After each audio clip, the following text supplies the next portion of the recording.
여러분 안녕하십니까. 머니볼의 문화일보 야구 기자 정세영입니다. 이번 영상은 머니볼 라이브 7회 가을 야구에 탈락한 팀들의 외국인 선수 재계약 기상도를 요약해 놓은 것입니다. 영상을 시청하기 전에 구독과 좋아요, 알림 설정 꼭 좀 부탁드리겠습니다. 제가 이제 준비한 메인 코너입니다. 외국인 선수 재계약에 대한 이야기인데요. 아직 가을 야구가 진행되어야 하기 때문에 10개 구단을 다 다루지 않고 먼저 가을 야구에서 탈락한 5개 팀 외국인 선수 재계약 기상도를 한번 살펴보도록 하겠습니다. 제 옆에 보시는 게 이렇게 띄워놨죠. 올해 6위 NC부터 10위 한화의 외국인 선수 현황인데요. 오탈자가 있을 수도 있습니다. 다소 좀 그냥 모른 척하고 넘어가 주시면 감사하겠습니다. 자, 팬들의 관심사는 가을 야구에 탈락한 우리 팀의 외국인 선수 구성. 그대로 가나? 아니면 다 교체해? 일 것 같습니다. 아무래도 가을 야구에 오르지 못했기 때문에 교체하는 게 많지 않아? 라고 하시는 분들도 계실 텐데요. 제가 구단별로 세부적으로 하나씩 한번 살펴보면서 좀 넘어가도록 하겠습니다. 자, 순서는 올해 성적 역순으로 10위 하나부터 가겠습니다. 일단 하나 얘기하겠습니다. 자, 마이크 터크먼, 펠릭스 페냐, 예프리 라미네스로 구성되어 있죠? 페냐 라미네스는 이제 대체 외국인 선수로 합류를 했습니다. 일단 결론부터 말씀드리면 터크먼은 세모, 페냐는 X에 가까운 세모, 라미네스는 X로 이렇게 예상을 해보겠습니다. 결과적으로 제 말은 즉슨 세 선수 다 바뀔 수 있다 이렇게 보시면 되는데 일단 제가 확실하게 X로 표현한 라미레스 선수는 어깨 부상 이슈가 있었죠. 시즌 막판에. 안고 가기에는 너무 큰 부담이 큽니다. 내부 평가도 그렇게 쏙 좋지만은 못해서 퇴출이 아주 유력시 됩니다. 자, 페냐 선수는 시즌 막판에 이제 타구 부상을 입어서 아웃인데요. 내부 평가는 좀 반반으로 갈려요. 페냐 선수 기본적으로 던졌다 하면 5이닝 이상을 평균으로 던졌고 후반기 10경기에서 나름 견고한 모습을 보입니다. 다소 5승을 따냈고요. 평자도 3.27로 좀 준수합니다. 그래서 최근 외국인 투수 시장이 좋지 않은 상황에서 2선발 그리고 리그 적응을 마쳤다는 점 그리고 보험용으로 딱인 점을 평가로 인해서 재계약 가능성도 어느 정도는 있는 것 같은데요. 하지만 하나는 내년에 더 성적을 반드시 내야 됩니다. 계속 꾹지하면 안 됩니다. 하나 팬들 다 떠나갑니다. 그래서 내년에 좋은 성적을 내야 되기 때문에 외국인 투수 2명 같은 경우에는 무조건 새로운 투수를 찾겠다라는 내부적인 방침을 정해놓은 것으로 알고 있습니다. 그래서 페냐 선수도 제가 X에 가까운 세무라고 이렇게 표현을 했습니다. 자, 아까 터크먼 선수에 대한 질문이 상당히 많이 나왔는데요. 터크먼 선수 이야기를 해볼게요. 올해 터크먼 선수 144경기 정경기 출장이라는 빛나는 개인 기록을 달성했습니다. 하지만 기록은 좀 글쎄요. 공헌도는 분명 있는 선수인데 아주 매력적이다. 이런 표현은 하기 힘들죠. 개인적인 생각으로는 한화에 필요한 게 똑딱이형 타자가 맞나? 라는 생각을 해봅니다. 저는 거포형 타자가 필요하다고 생각합니다. 자, 하나는 외국인 이 타자 시장에서 반드시 외야수로 갑니다. 왜냐면 외야수가 적기 때문이죠. 걸출한 외야수가 없다고 해도 과언이 아닐 정도로 하나의 외야지는 뎁스가 약합니다. 그리고 이제 외국인 선수 시장에서는 외야수는 다소 구하기 쉬운 상황이죠.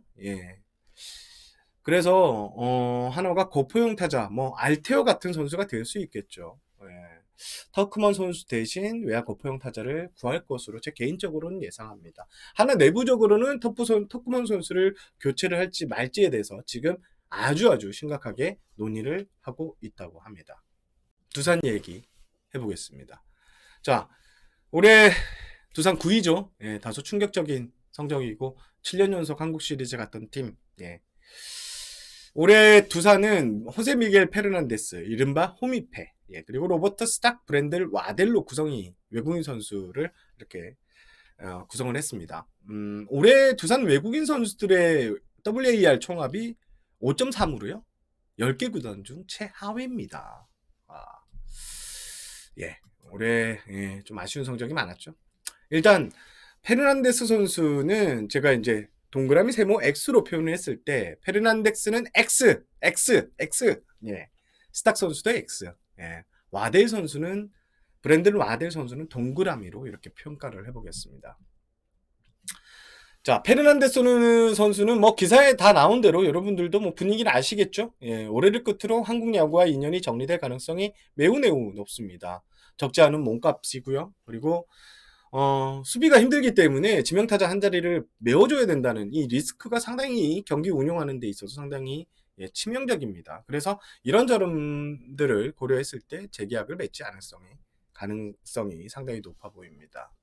자, 투수도 약간 고민이 됩니다. 일단 스탁 선수가 9승을 했고 평균 자책점이 3.60. 와델 선수는 뭐 11경기, 그리고 5승에 평균 자책점이 3.60이었습니다. 둘 다 1번 에이스는 깜은 아니죠. 하지만 2번으로는 나쁘지 않은 성적인데, 두산이, 제 생각에는 일단 2명 중 1명은 무조건 안고 갈 것 같다. 이렇게 예상이 됩니다. 그렇게 되면 와델 선수가 되지 않을까 저는 생각을 하는데요. 실제 그런 움직임도 감지가 됩니다. 일단 스탁 선수 같은 경우에는 걱정되는 포인트가 있습니다. 스탁 선수가 올해 165이닝을 던졌는데 스탁 선수 개인 커리어에서 이렇게 많이 던져본 적이 없습니다. 그래서 내년에 살짝 우려가 되는 이런 시선이 좀 있더라고요. 반면에 이제 와델 선수는 젊고 또 보여줄 게 있다는 게 아직 있다는 걸 감안하고 이런 것들을 고려하면 현실적으로 와델 쪽으로 재계약을 한다면 와델 쪽으로 가능성이 상당히 높습니다. 그리고 이제 그렇게 되면 새 1선발을 찾아야 되는데요. 지금 이런 얘기가 많더라고요. 두산이 지금 알칸타라 선수를 계속 저울질하고 있다. 이런 얘기도 듭니다. 뭐 알칸타라 선수야 두산에서 찬란한 시즌을 보내고 일본 프로야구 가서 좀 아쉬운 성적을 냈는데 알칸타라 선수가 1선발, 와델 선수가 2선발, 그리고 외국인 타자 교체 이렇게 포커스가 맞춰지지 않을까 생각을 합니다.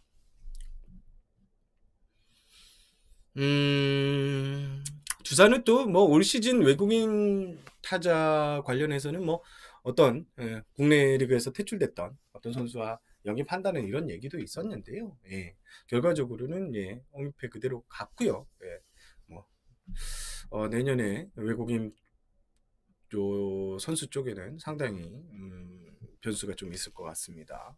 다음은 롯데입니다. 자, 롯데. 잭 렉스, 댄 스트레일리, 찰리 반즈, 3명 다 동그라미로 가겠습니다. 일단 대체 외인들의 활약에 힘입어 롯데 WAR 외국인 선수 총합이 9.14였습니다. 리그 전체 4위였는데요. 모두 재계약 대상일 가능성이 높습니다. 특히 렉스 선수 같은 경우에는 55경기에서 타율이 3할 3푼 1리에 뭐 홈런 8개, 34개 타점. WAR은 2.45였는데요. 재계약을 무조건 가야 하는 성적이죠. 여기에 렉스 선수도 이적료를 주고 데려온 선수입니다. 이적료를 줬다는 소리는 쉽게 놓지 않을 수 있다는 이런 얘기로 연결될 수 있는데요. 그리고 이제 사진의 주인공 스트레일리 선수. 내년 재계약이 거의 90% 이상 확정적이다. 이렇게 해도 과언이 아닐 것 같습니다. 이 스트레일리 선수 같은 경우에는 올해 이제 미국을 살짝 맛보고 와서 분위기가 미묘하게 바뀌었다는 이야기가 있습니다. 미국 메이저리그를 다녀와서 그런지 팀의 롯데에 더욱 융화하려는 그런 분위기, 워크의식 등에서도 상당히 달라졌다는 이야기가 있는데요. 제가 이제 지난주 창원 롯데 NC전 취재에 다녀왔다고 말씀드렸잖아요. 서튼 감독이 콕 찍어서 재계약 스트레일리 선수 재계약을 암시하는 뉘앙스의 이런 말을 했다는 점도 재계약 가능성이 한층 높아지지 않느냐 이렇게 확실히 됩니다. 자, 반주 선수 역시 재계약이 유력하죠. 반주 선수를 데리기 위해서 이적료도 꽤 비싸게 줬습니다. 계속되는 얘기지만 이적료를 비싸게 줬다는 점은 내후년까지 좀 보고 있다 이렇게 얘기를 풀어가도 될 것 같은데요. 반주 선수 올해 전반기는 정말 뛰어난 성적 올렸었어요. 올해 성적이 나무랄 데 없다는 점에서 반주 역시 재계약이 유력하다고 볼 것 같습니다. 내년 시즌 롯데가 올해 가을 야구에 실패했고 이대호 선수의 우승 꿈을 실현되지는 못했지만 내년 스트레일리 선수가 건재하고 반주 선수 그리고 지금 외국인 타자 렉스 선수의 활약이 이어진다면 내년 롯데 가을 야구 상당히 가능성이 높다 이렇게 볼 수 있을 것 같습니다. 그리고 여러분 그 얘기를 말씀드려야 되겠어요. 제가 외국인 선수 영상을 자주 찍는데 그럴 때마다 항상 나오는 이야기가 있습니다. 지금 외국인 선수 시장 저희가 이제 400만 달러 셀러리 캡 얘기를 뒤에서 분명히 다시 할 텐데 이 묶여있는 상황에서 지금 일본 프로야구도 그렇고요. 대만 프로야구 팀들과 경쟁이 이제 힘겨워지고 있습니다. 일본 프로야구 팀들과는 아예 금액에서 경쟁이 안 되고요. 그리고 대만 프로야구 구단들도 요즘 대만으로 가는 외국인 투수들 면면을 보면 장난이 아닙니다. 여기에 이제 미국 메이저리그도 이 코로나 이슈는 이제 거의 사그라들었지만 쓸만한 투수는 대부분 트리플 A 로스터에 남겨두려고 합니다. 그래서 외국인 투수 구하기가 하늘의 별 따기입니다. 자, 이런 상황에서 어떤 새로운 외국인 투수를 데리고 온다? 근데 그 선수가 반주보다 뛰어나다는 걸 확실할 수 있을까요? 네, 저는 그렇게 생각합니다. 뭐 삼성은 쉽게 가죠. 네, 모두 재계약 대상자입니다. 호세 피렐라, 알버투 수아레즈, 데이비드 부캐넌인데요. 모두 역시 동그라미입니다. 부캐넌 선수는 이제 단연 계약, 예. 이게 장수 외국인 선수는 특성상 단연 재계약 이슈가 항상 나오는데요. 부캐넌도 슬쩍 그런 눈치인 것 같습니다. 하지만 부캐넌 선수의 단연 계약은 내부 분위기로는 조금 쉽지 않다로 가고 있는 분위기인 것 같아요. 예. 그리고 수아레즈 선수, 예. 수아레즈 선수 올해 100만 달러인데, 예. 승우는 따르지 않았지만, 상당히 위력적인 구위를 과시했다 이렇게 보시면 될 것 같고요.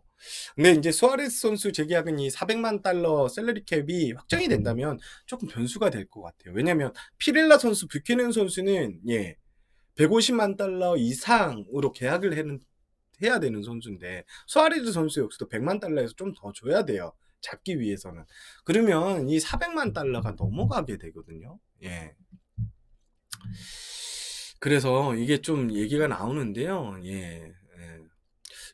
이 셀러리 캡 얘기는 좀 뒤에 얘기하겠습니다. 그리고 뭐 피렐라 선수는 뭐 피렐라 선수 재계약을 반대하시는 분들은 없을 것 같습니다. 이정우 선수와 시즌 막판까지 치열한 타격 다원한 경쟁을 펼쳤던 선수입니다. 이런 선수를 재계약하지 않으면 어떡합니까? 무조건 가져가야 되고요. 피렐라 선수는 진짜 워크 에식도 뛰어나고요. 예. 삼성 동료들한테 너무나 많은 인기로 이렇게 가고 있습니다. 그래서 400만 달러 얘기 잠깐 할까요? 일단 지금 이제 400만 달러 셀러리 캡 얘기가 이제 계속 나오는데 아마 조만간에 실행위원회에서 이제 결정이 될 것 같습니다. 그런데 400만 달러 셀러리 캡이 이게 너무 작은 거 아니냐. 지금 외국인 선수 수급 시장도 상당히 어려운데, 이게 어떡하냐. 이런 얘기가 좀 많이 나오고 있습니다. 그런데 이제, 지금, 그래서 이제 절충안들이 좀 나오고 있거든요. 그래서 그 절충안 중에 하나가, 이런 게 있습니다. 재계약을 하는 선수들에는 좀 플러스 요인을 감안해주자. 예를 들면, 재계약 뭐 1년 이제 하는 선수들은 10만 달러를 더 줄 수 있게 400만 달러 외에요. 그러니까 총액 금액 외에. 그리고 뭐 2년차 선수는 20만, 3년차는 30만 이렇게 해서 좀 여유를 좀 두자라는 이야기로 좀 가고 있는데 이거는 뭐 어떻게 될지 좀 봐야 될 것 같습니다. 일단 400만 그 달러 셀러리 캡은 좀 깨지는 분위기도 여기저기서 감지되는데 일단 아직 결정은 되지 않았고 조만간 열리는 실행위원회에서 결정이 될 것 같습니다. 그리고 삼성의 외국인 선수 3명에 대한 이야기는 이 재계약의 변수는 저는 이것도 변수가 될 수 있다고 봐요. 이제 홍준학 단장이 떠날 수도 있다는 것인데요. 단장 교체 여부에 따라서 외국인 선수 교체 여부는 재계약이 좀 빨리 결정될 것 같습니다. 이렇게 보시면 될 것 같습니다. 자, 마지막으로 이제 NC입니다. 닉 마티니, 맷 더모디, 드루 루친스키입니다. 루친스키 같은 경우에는 앞서 말씀드린 대로 이 장수 외국인 선수 공통된 이슈가 있죠. 장기 계약을 바라는 눈치인데 구단은 좀 난색을 표하는 것 같습니다. 일단 그래도 루친스키는 무조건 재계약 동그라미라고 보시면 될 것 같고 나머지 마티니와 더모디는 제 개인적인 판단은 X입니다. 예. 일단 마티니 선수 얘기 한번 해볼게요. 마티니 선수 좌익수인데 NC는 외야가 예, 외야보다는 진짜 필요한 포지션이 일루수입니다. 현재 외야 FA 영입 2명을 했었죠. 손아섭 선수, 박건우 선수. 그러면 한 자리가 있는데 마티니 선수가 남는다고 생각하면 외야지 운용은 계속 이 3명으로 고정돼서 가야 돼요. 젊은 선수들 성장이나 새로운 그 선수의 등장이 좀 쉽지 않을 것 같은데요. 올해가 약간 그랬는데 제가 마티니 선수와 관련해서는 지난주 이제 창원 출장을 다녀오면서 임선남 단장과 이야기를 나눴는데요. 당시 그 임선남 단장의 말을 좀 떠올라 보면, 자, 마티니 선수 세모이긴 한데 부정적인 느낌이 강했다. 이렇게 요약을 할 수 있겠습니다. 개인적으로도 NC의 전력 구성상 중거리 타자보다는 알테오 선수 같이 이렇게 한방 있는 장타자가 팀에 더 맞는 것 같습니다. 과거에 NC가 무서웠던 것은요, 7, 8회, 9회 이럴 때 나성범, 양의지, 알테오로 이어지는 이 한방 있는, 그리고 창원 NC파크가 홈런이 잘 나는 구장 중에 하나죠. 이런 게 무서웠는데 모르겠어요. 출루율이 높은 타자들을 좀 많이 나가서 투수를 흔들 수 있다고 생각을 하는 것 같은데 저는 NC의 강점은 한방 야구라고 생각을 합니다. 그래서 알테오 같은 스타일의 한방 타자가 또 팀에 맞다고 좀 생각하고요. 무엇보다 NC는 지금 5강에 떨어졌기 때문에 외국인 타자는 교체를 해야 한다고 생각합니다. 자, 그리고 루친스키는 제가 동그라미라고 했지만 몸값이 문제입니다. 올해 160만 달러를 받는 것으로 알고 있는데 몸값을 더 올리지는 않을 것 같아요. NC 구단이. 단연 계약도 뭐 88년생 나이가 있어서 쉽지 않다는 점에서 어떻게 절충안을 마련해서 루친스키 선수를 붙잡을지 NC 행보에 좀 관심이 가고요. 그리고 도모디 선수는 그냥 퇴출 가능성이 상당히 높다. 이렇게 말씀드리고 싶습니다. 자, 5강 탈락 팀들에 대한 외국인 선수 재계약 기상도 요 정도로 이제 정리가 될 것 같은데요. 앞서 말씀드린 대로 가을 야구가 모두 종료되면 오늘 언급하지 않았던 상위 5개 팀에 대해서 빨리 시즌이 끝나는 대로 바로 제가 교체 여부에 대해서 빠르게 움직여 보도록 하겠습니다. 그리고 뭐 그럴 일은 없을 것 같은데요. 포스트 시즌 중간에 외국인 선수 뭐 발표하고 이러지는 않을 것 같아요. 왜냐면 11월을 넘겨야 되니까. 그래도 뭐 빠른 소식이 있다면 제가 좀 전달해 드리도록 하겠습니다. 이번 영상은 여기까지입니다. 이번 주부터 가을 야구가 시작됩니다. 가을 야구 판세 분석과 비하인드 이야기를 들고 여러분들을 다시 찾아뵙겠습니다. 저는 문알보 야구 기자 정성이었고요. 시청해 주셔서 감사합니다.